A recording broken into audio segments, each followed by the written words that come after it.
I'm Michelle Sims, and this is The Beauty in the Mess, a community where people who crave a shift in mindset, personal growth, and connection to like-minded people come together to start rewriting their stories. Through engaging, honest, and insightful conversations, the show will help you embrace the mess, to recognize the meanings and the lessons it holds, and discover its hidden treasures to help you start making a mindset shift. Let's listen, learn, and reclaim who we were meant to be. Hi, friend. Welcome to The Beauty in the Mess. Most of us remember being told what was real and what wasn't as kids, what to believe, how to behave, and where the limits of the world were. But what if the boundaries we were handed were actually smaller than what the human mind is capable of? Today I'm joined by Dr. Deborah Ann Baker, a researcher, artist, and author whose work sits at the intersection of neuroscience, consciousness, creativity, and childhood development. Through her books, There's No Such Thing as Purple Trees and Quantum Rebellion, she makes a compelling case that we've been teaching kids and adults to see the world in 2 dimensions when really it's operating in 3 or 4 or more. In this conversation, we talk about neuroplasticity, imagination as a cognitive tool, and why growing up often means disconnecting from the variabilities that could help us innovate, heal, and lead. Deborah invites us to remember what we forgot, question what we inherited, and rethink what it means to be fully human. Hi, I'm Michelle Sims, your host. I'm just a regular person who, like so many, has faced my fair share of messes. Life hasn't always been neat or easy, but it's taught me a lot, and somewhere along the way I got deeply curious. How do other people make it through their messes and not just survive, but triumph? That question sparked my pursuit. I started looking for answers, stories, and strategies, not just for myself, but for anyone searching for a better way forward. Maybe there's a faster way, a softer way, a more human way, and maybe we don't have to figure it out alone. I believe we grow through the shared stories, lived wisdom, and the beautiful mess of being human. So welcome to the conversation. I'm so glad you're here. Join me for episode 134 of The Beauty in the Mess, called There's No Such Thing as Purple Trees with Deborah Ann Baker. So without further ado, let's get into it. Hi, Deborah. Welcome to The Beauty in the Mess. I'm so glad to have you with me today. Thank you, Michelle. It's great to be here. Awesome. Now, I know you're a best-selling author and an award-winning artist, but before we kind of get into that, I wanted to ask you if you could tell us some of your backstory, like what led you to do the work you're doing today? That could be a little juicy. That's as much as you want to share or as little as you want to share. When I was 6 years old, I was really excited because on that one particular day was called Art Day, and I had a brand new box of crayons, and we were told to draw trees. And I kind of looked at my crayons and I pulled out a purple crayon and I started drawing my tree, and I was oh so excited about it. Our teacher went around the room and was holding up the drawings that each of the students had done. And when she got to mine, she looked at it and then she held it up and looked at me and said, "Deborah, there is no such thing as purple trees." I was devastated. I felt like I couldn't breathe and my heart was pounding so loud. I just wanted to kind of slink out of that little desk and out the door and hope nobody would ever see me again. And at the time when you're 6 years old, you don't realize what's happening really. You just have the feelings and you know that you don't want to feel that anymore.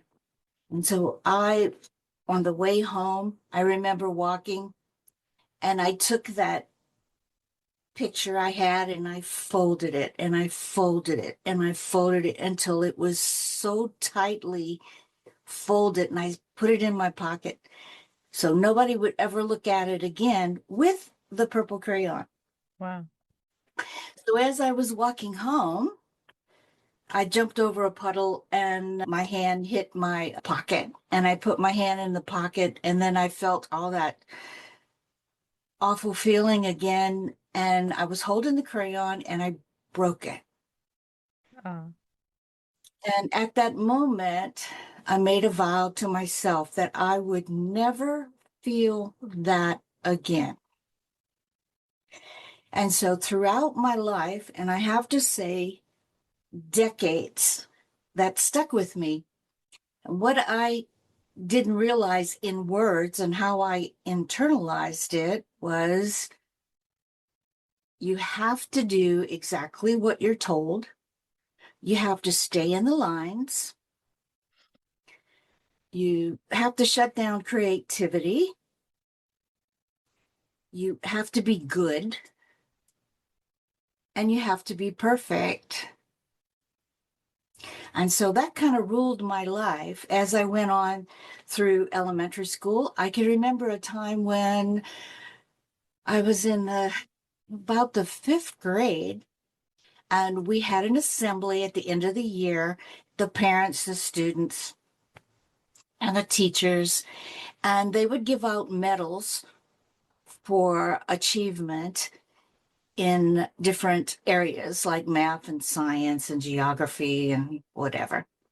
And I walked away with 5 out of the 7 medals, wow. and they were wrapped around my neck. And as I was walking off the stage, I could hear them clanking and I could hear the applause, but inside, I didn't feel. I didn't feel like it was real. I didn't feel, I was trying to figure out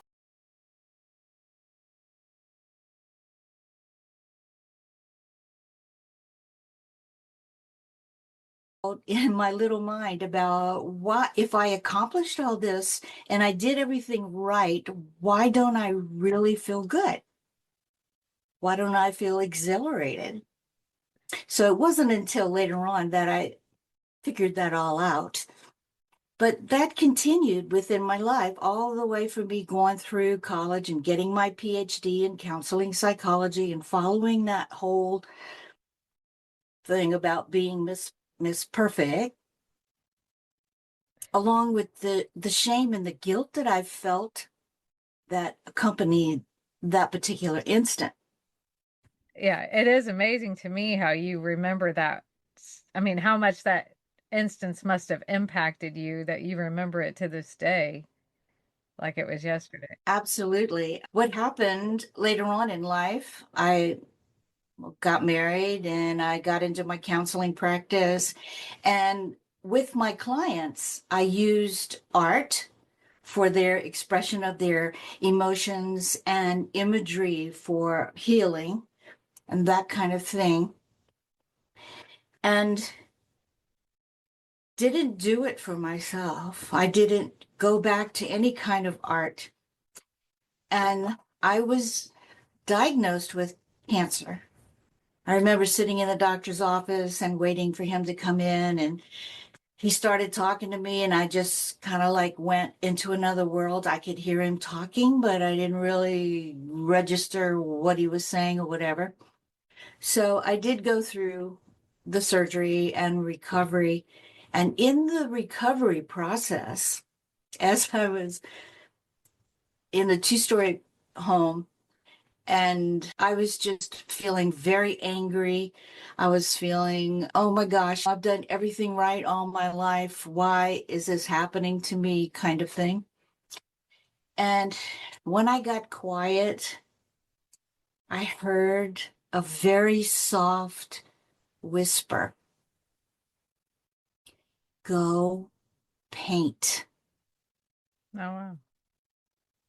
And I'm thinking to myself, I'm laying in bed. I can barely move. I have to get dressed. I have to go downstairs, which was not an easy task at the time. I have to dig out some canvases and paint and paint. I am so angry. I don't want to pick up a brush. What's going on here? I listened. I went downstairs. I pulled out a canvas, pulled out the paint, picked up the brush, and just dabbed it in the paint and kind of like hit the canvas and smeared it around, and it was black. And then I picked up another brush and I dabbed it in and with some red and white and just smearing it all over the canvas. And as I was doing that, it felt like my body was releasing the anger onto the canvas. And I stood back to look at it. I said, oh my God, that's a mess, a real mess. And I heard the whisper, that's you. And I realized, yes, it was. And so each day I would go down and do some painting. And I used other colors besides black. And I found that through the process of just allowing the emotions to come out and allowing whatever feelings happen to be and putting it on canvas, that my paintings became, even though it's a messy process and it's okay to be messy. And that was one of the things I had to learn. It was okay to be messy. It was okay to explore. It was okay to play with paint because those are the things that I had locked away as that 6-year-old. And so coming into that, then my paintings became better and better and better.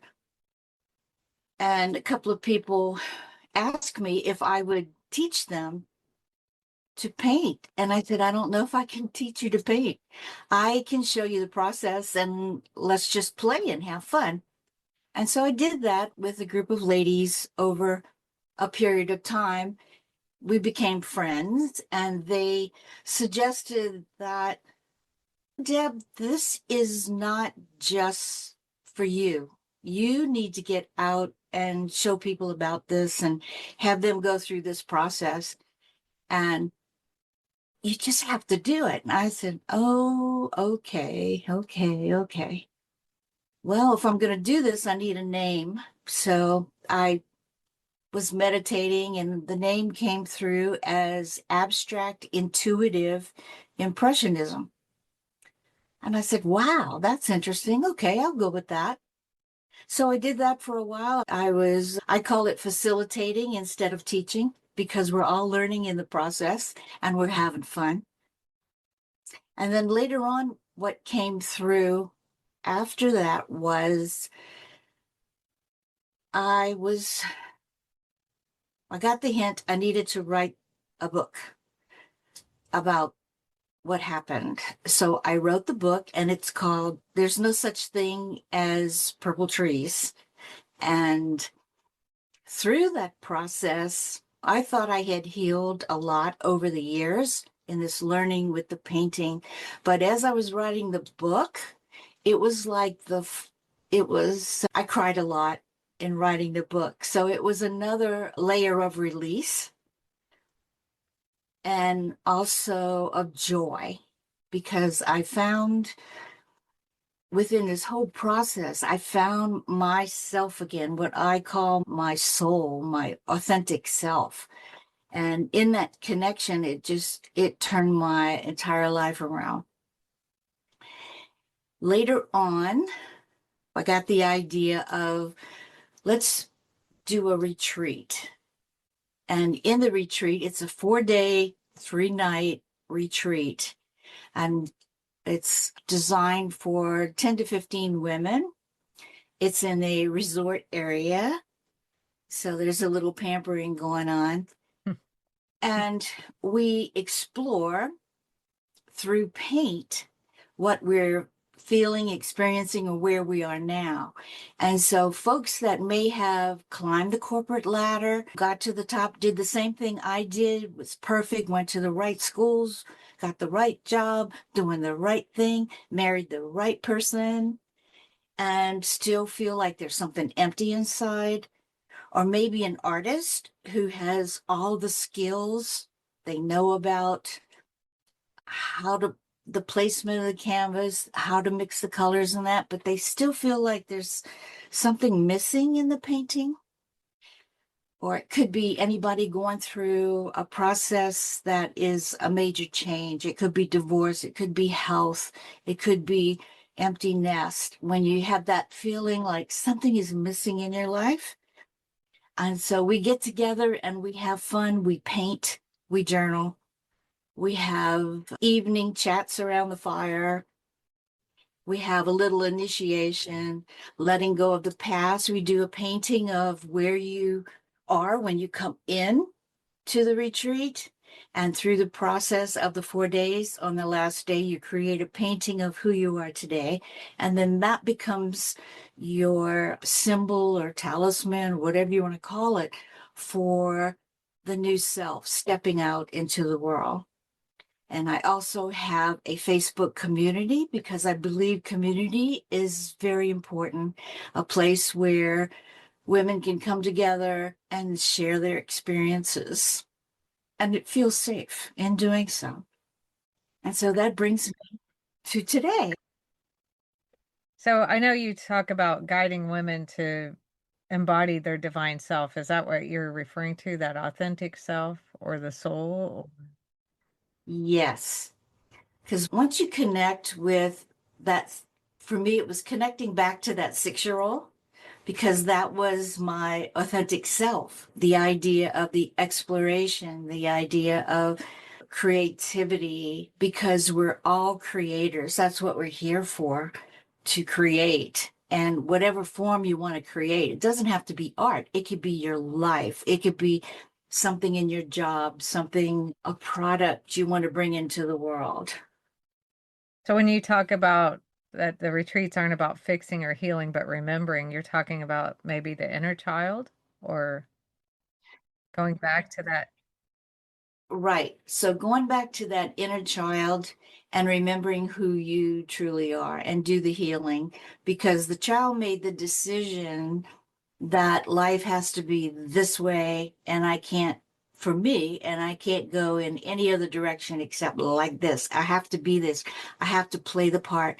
And we wind up wearing the mask of perfection, holding the mask of shame and guilt and whatever else comes on top of that, because you'll be constantly proven to yourself that you're wearing those masks. And pretty soon that mask then becomes the personality. And the missing part is removing those masks and getting back to that authentic self. In quantum physics explains this in that we all have an energy field and we're in a larger energy field, and whatever we hold ourselves to be through our thoughts, our emotions, our culture, our education, our families, that we vibrate at a certain frequency. And we have this whole world out here of infinite possibilities, but the only thing we can attract is what we are vibrating with. And so, even though opportunities may try to come to you, you may look at the opportunities and just, oh, maybe I'm not good enough for that, or maybe I don't know enough, or whatever it is. And you close the door because you're not vibrating at that same frequency. But once you pull off those masks, that's in quantum physics, it can, particles and waves change all the time. So if there's a wave and you focus on a certain thing, it becomes a particle. That could be a mask. And if that's a mask, then a mask can also become a wave again. And then you're able to create a whole new environment for yourself. It's called the quantum collapse. And that's what's so exciting about in the retreat, because it happens fairly quickly for most folks. So what do you mean exactly by collapse? Just removing the masks and finding your true self, or what, can you explain that? Okay. Once you remove, Yeah, once you remove the mask, then you start vibrating at a different frequency. Okay. And so that then opens the door to new opportunities. And we have to remember to give ourselves permission to say yes, because nobody else can give us permission. It's up to us to say yes. And you'll find that once that first yes comes through, all kinds of opportunities happen. I had a client who was an artist who always painted alone in the studio and wasn't quite sure about her art and selling her art. She didn't really want to try to get into a position where her art could be seen by other people, and her art was good. And she had an opportunity presented to her about painting in a restaurant in the public, and she was terrified. And she decided to say yes, and she did it. And once she did it, then she found that people came up after they finished their meals, they'd come up and talk to her and talk about the painting process or talk about what she was creating. And she actually made contacts for future sales. And then that built the confidence. And then she went on and had gallery shows, had magazine articles, and her life completely flipped. Wow. So if I'm understanding correctly, the process or maybe the retreat process is kind of like releasing all of the negative, the anger, the self-doubt, what we would view as negative emotions, maybe. So that changes the frequency you're vibrating at so the positive can come in. Is that correct? I would say that's correct to a point, Okay. because something that you see as negative sometimes is not negative, but will lead you to and something else. Like my book is No Such Thing as Purple Trees. And so I use the purple tree as my book. No Such Thing as Purple Trees. Well, the purple tree was what I viewed as a negative thing because it was the part that brought the shame and the guilt and the decision that I have to be perfect from now on and wearing those masks. But in the logo, I have a golden key in the trunk of the tree because the purple tree was the trigger that turned off the creativity and started decades of a life that wasn't true for me, but it's also the key that unlocks everything. Right. So a negative led, what you perceived as a negative at the time led to a lot of positive change. Right, right.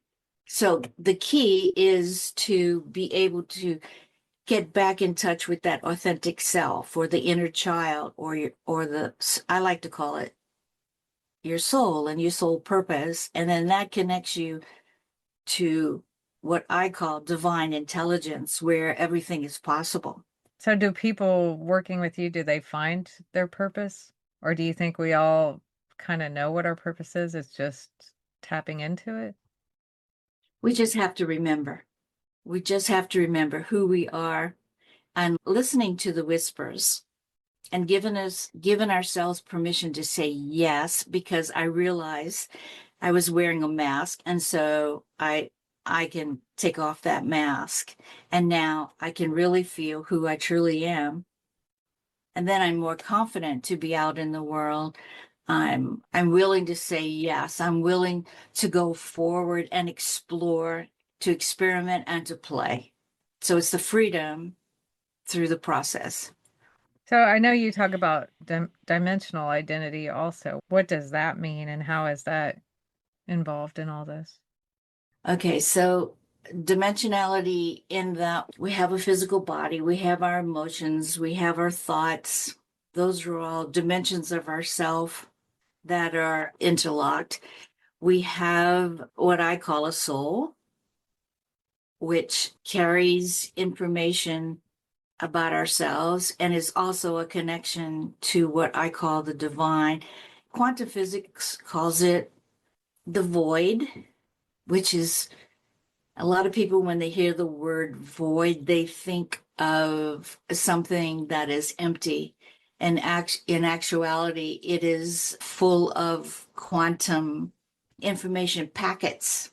And so we can tap into that information packet, and then we get translated into however we want to into the world. So as an observer, if you look at a situation, you could look at the personality self with the wearing all the masks and say that's all there is. And it's kind of like tunnel vision. But when you break the mask and then you get a wider view, and as an observer, then you have more opportunities, more information coming in that you can observe what you want to be involved in the world and then move in that direction. Does that make sense? Yeah, I think so. Do you feel like you've tapped into those information packets? Yes. How hard is it to tap into those packets of information once you're to your level of understanding? Do you feel it's difficult or It's as easy as hard as you want to make it. okay? It seems like it's hard because it may be foreign territory.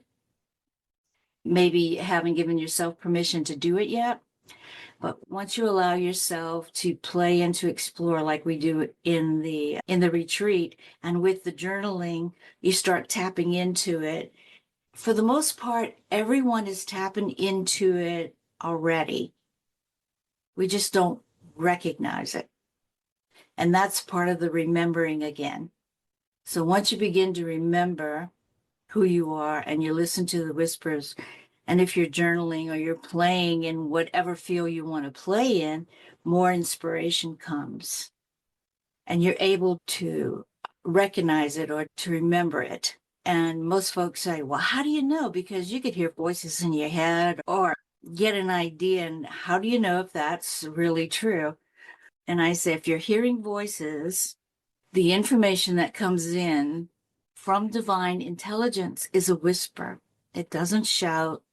It doesn't say, hey, Deborah, get off your butt. It doesn't talk like that. It's a soft whisper. It's loving. It encourages, gives you ideas. Now, if you want to follow the ideas, then more information can flow through as you open up the door for the acceptance. Okay. Now, I know this is kind of a interesting question because I've heard frequencies mentioned a lot with health related. So I'm wondering if you feel back at the time that you got cancer, if that was due to whatever frequency you were vibing at, so to speak, because of all these emotions that you hadn't let go or this mask that you hadn't removed. Do you think that's all interconnected? I would say absolutely in my case, and I would say pretty sure for most folks. And that's why I'm on a mission. That's why I'm on a mission. I want to help facilitate women to remember who they are, to remember their wisdom, to remember their love, and to remember their creativity and to bring it forth in the world. Because you don't have to wait until something knocks you on your butt for you to realize what a fabulous, magnificent person you really are. And frequency, everything is frequency. Even today, there's more research coming out on how sound frequency affects the body for healing. Right. The idea is your thought is a frequency that affects the body. Your emotions affect the body in frequency. It is all interrelated. Everything is frequency. So choose your frequency wisely. Now, a lot of us, this is kind of from a not knowing perspective. not being as familiar as you, but a lot of us go back to old habits. And you talk about voices in our head. A lot of times it's a negative, it's ourselves, it's a negative voice. How do you not go back to those old habitual ways? Or once you get to your level, it's not a problem anymore. I mean, you're not going to go back. How does that work? There's going to be remnants. Remnants will show up.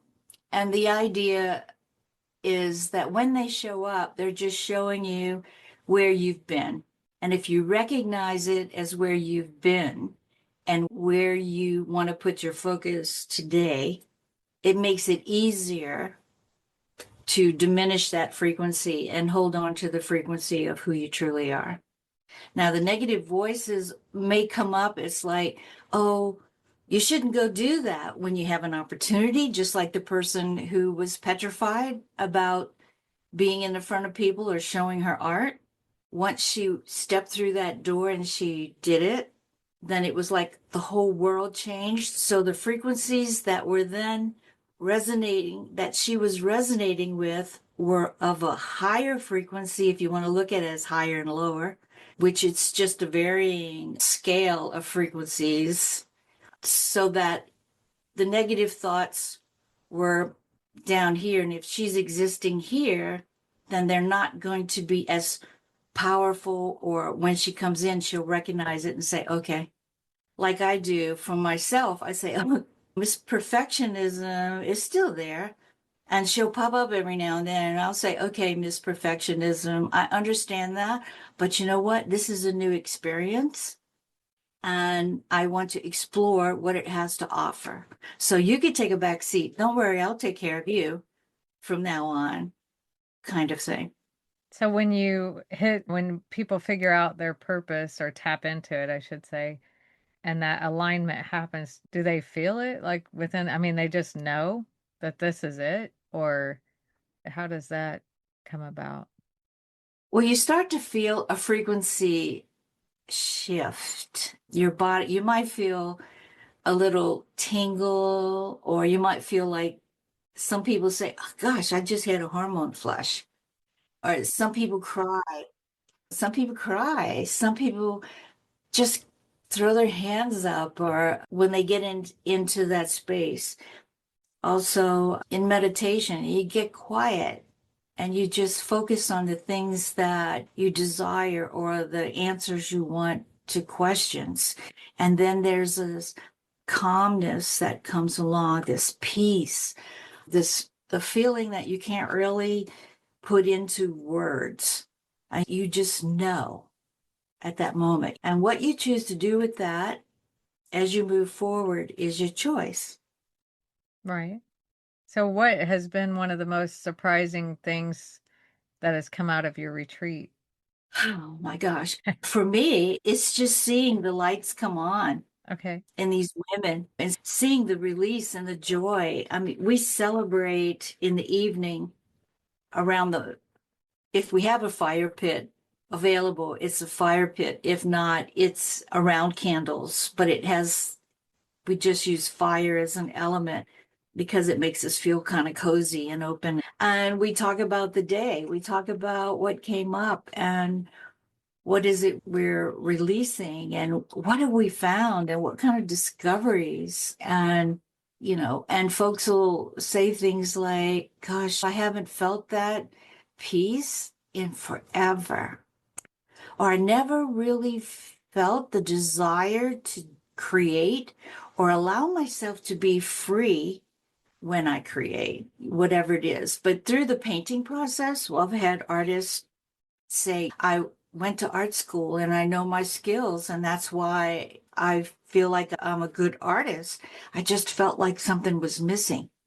And when they allowed themselves to play and go out of the lines a little bit, then they discover that there's a whole new element, there's a whole new dimension to their artwork.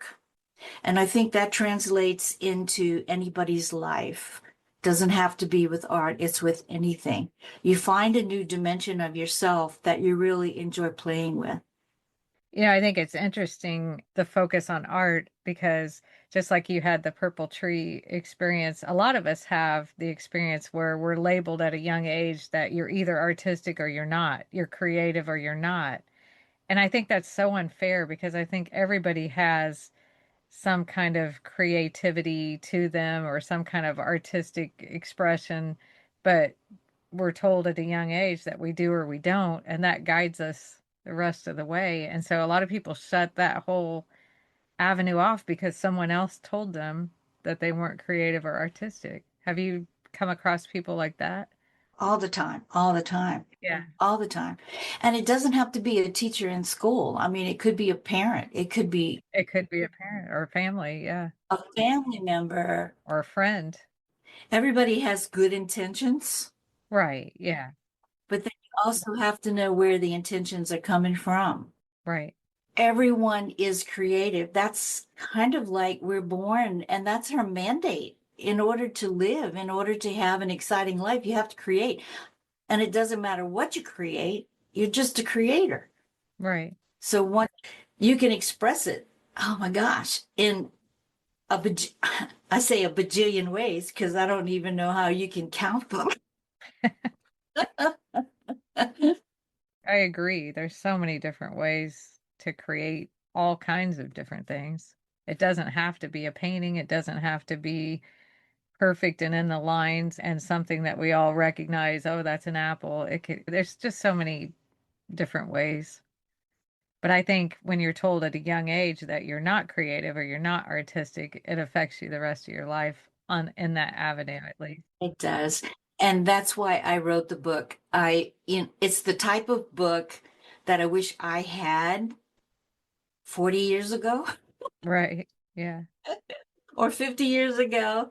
I mean, if I were a teenager now and read the book, or in my 20s and read the book and was able to realize that some of the things we're told can be our pearls. It can be our pearls, and we can transform the world if we choose to. We can transform ourselves. Those ripples go out, and we can transform the world. It's beautiful. So if someone's listening today and she or he is like, "Oh wow, I really resonate with what Deborah's saying, but I really don't understand everything or understand why," what would you say to that person? Where should they start? First of all, I would say get quiet and start listening to the whispers. If you're feeling unsure in your life, and through this conversation or some kind of inner feeling, or you just know I've been perfect all my life, I know I have to be perfect, or I never fully express myself because I've been shamed by my teacher, by my classmates. I was humiliated at work or whatever it happens to be. Just take a look at it today, where you are today, and look at the situation and say, how has that influenced my life? Like I ask people, tell me how perfectionism has helped or hindered your life. Really, take a look at that. Or how has shame kept me from being a leader? Or however, whatever it happens to be. Allow yourself to look at it because there's nothing to be afraid of anymore because you've already been through that part. I was just going to say though, don't you think fear is a big part of, I mean, just letting go of the familiar, right? Or Correct. Because you bought into somebody's idea and you went through all that fear. You already did it. So you don't have to continue doing it. And when you start looking at it, that's where the liberation is. Then you begin to allow to say yes to more things. And most people don't take the opportunity to say yes because of the fear. But if you've lived the fear all your life, why not just look at it and say, that was the most horrible stuff. Look what I have to look forward to if I only say yes. if I'm willing to shatter the mask, because it's just a mask. It's just a shell. It's not who you truly are. So do you feel like part of it's just asking yourself questions like, why do I do what I do, or why do I feel this way? I mean, because a lot of us go through life and, like, to your point, we accept what someone else told us and we never question it. Right. We just accept it. And so that's why part of the of what we do in the retreat is journal. Okay. And you could journal. It doesn't have to always be writing. You can ask a question, and sometimes you'll draw something, and then you look at it and you can see an answer in the drawing. So it doesn't have to always be writing, but just to start off with in a journal, just say, okay, I realize I have lived my entire life being a perfectionism, and everything had to be perfect because I had to learn everything before I could ever try it. It's like I remember in my teens, I was invited out one time to go shoot pool. And I said, I don't know how to shoot pool. Don't worry, just come out and play. And it was like, I don't know if I want to do that because I'm not good enough. You don't want to try. You don't want to try. So the idea is if you go with the idea of play, you might have fun. You might look ridiculous for a few moments. You might enjoy it. There's an opportunity. I mean, that's just a small example. Is some of it who you surround yourself with too? Because if you have people around you that allow you to play without judging you, like, oh, that you're horrible at this, or you know what I mean? They just want to have fun with you. To me, that would be a big difference right there. It's who, It- And if you go back to thinking that everything is frequency, right? what you will find that once you start to change, that your surroundings change, that people that were friends will drop away. Because some of the people that have come back to me after going home after a retreat and say, I don't have the same friends anymore. They just they just went away. Wow. I didn't do anything, they just went away. Well, they're not vibrating at the same frequency. Are you familiar with the comic strip with Peanuts? Yes. Charlie Brown and Peanuts. And do you remember the character Pigpen? Yeah.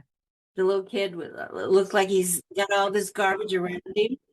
Well, that's what we are in a sense because we carry everything in our frequency. So it's like that. Wow. That's a good visual. I've never thought of it that way. And once you start to take those pieces out of your frequency, you're going to vibrate at a different frequency. So your friends will change. And sometimes you do say goodbye to some people, but the folks that come in will be supportive of you and your endeavors. That's awesome. The new people coming in will be more supportive and even encourage you. They would maybe even push you into areas that you're still going to feel uncomfortable. But if you say yes, you will continue to grow and continue to have that connection to yourself and know who you truly are and what you really want to do. Yeah, that sounds great. It really does. So, is there anything we haven't talked about today that you feel like the listeners would benefit from hearing about? Or do you think we've covered most things? Oh gosh, I think we've covered, at least we've stepped into the arena. Right. We stepped into the arena. And what I would say is give yourself permission to say yes. And it's okay. It's okay. It's also okay to ask questions of yourself, like in journaling. And you've already lived through what you may consider to be the worst.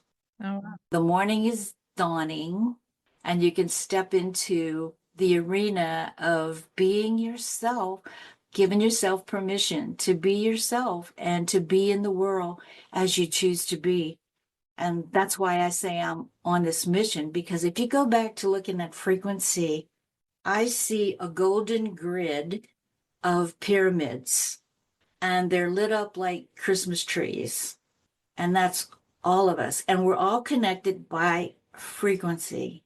But once you come into recognizing who you truly are, what I call connecting with your soul and with divine intelligence, that star appears like on the top of the Christmas tree.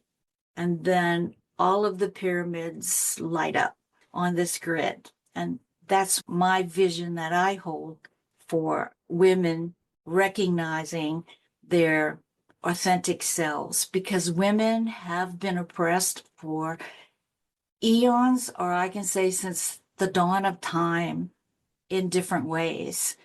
And once you realize who you are, you're worth it. You're worth it all. That's pretty awesome. Thank you. A new life unfolds. And just bring your love and your wisdom into the world because it's sorely needed right now. Yes, I would agree with that. It's needed more than ever. So if people are listening and they're like, I love what Deborah's saying, how can they connect to you? Or how can they find you? Are you on social media? I am on Facebook, I'm on Instagram, I'm on LinkedIn and YouTube. And I think you'll put a link. Yeah. If you send me those links. Yeah. That link will take you to all the other links. And the other thing, Okay. Oh, the link tree. Yeah. yeah, it's a link tree, so it has all of the. Yeah. And also, I would like to offer Okay. Perfect. to the listening audience a little taste with a gift. If you go to that link and you look for Throwdown Paint, it'll take you to a link of a PDF that will take you through a little exploration of throwing down paint. And you don't have to use paint. You could use pencil and ink. You could use, one person said, I don't have anything in my house except ketchup and mustard. I said, use it. Just play and explore with it. But so if you're interested in a little bit of exploration, please take advantage of that. Well, thank you. Yeah. I appreciate that.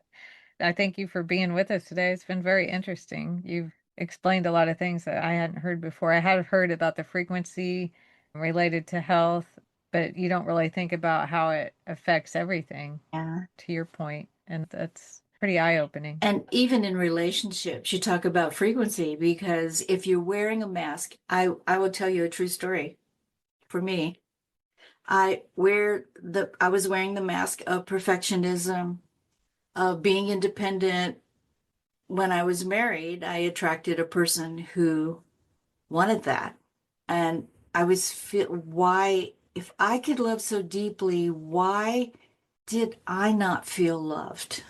Something inside me, I did not feel loved. And I couldn't figure out what it was. And then I had the cancer, and then I figured out what it was. He was in love with the mask. And anytime I tried to move outside of that mask, it was not acceptable because we were at different frequencies. Right. And then when I was ill, he was the guy that took control of everything, always in control. I mean, he was in a very high powered position at work, and he's always in control. And when I was sick, I was not beautiful. I was weak.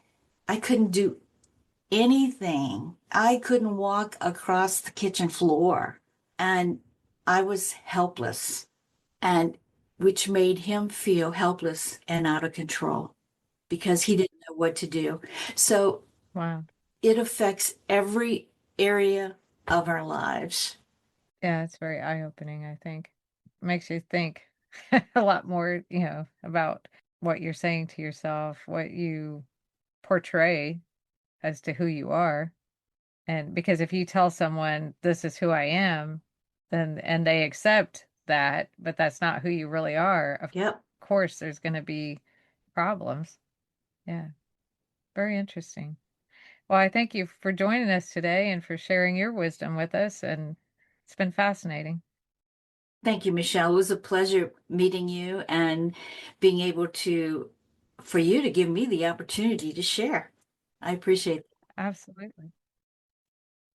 Well, thank you very much. And I'll probably end it right there, but it has been fascinating. Thank you. A lot to think about. Good. I hope it stirs your audience. Yeah, absolutely. I don't know if you're listening, I don't know how it couldn't. So Mm, at least makes you start thinking down other avenues and about how frequency can affect everything. right, right. Well, I thank you very much for today. Thank you, Michelle. Bye-bye. As we wrap up today's episode, what Deborah reminds us is that the mind is not fixed, imagination is not childish, and human potential doesn't stop at adulthood. We learn to color inside the lines, but the lines were never the point. Whether you come to this conversation through science, spirituality, parenting, or your own curiosity about consciousness, the takeaway is simple. We are wired for more than we've been taught to believe, and reclaiming that capacity might be one of the most important forms of healing and innovation that we have. If today's episode sparked something in you, you can explore Deborah's work, including her books, There Is No Such Thing as Purple Trees and Quantum Rebellion, through her link tree that I will put in the show notes for you. Thank you for listening to The Beauty in the Mess. If this conversation gave you some inspiration or reminded you of something, share it with us. As always, I hope this episode helps at least one person. And with that, I hope you have a blessed week, my friend. Thank you for listening to The Beauty in the Mess. If you enjoyed what you heard, please share it with a friend.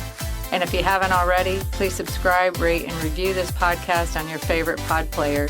If you have any questions or comments, any topic ideas you would like to hear about, or you think you would be a great guest on the show, you can reach me directly at thebeautyinthemess.com. Thanks for listening.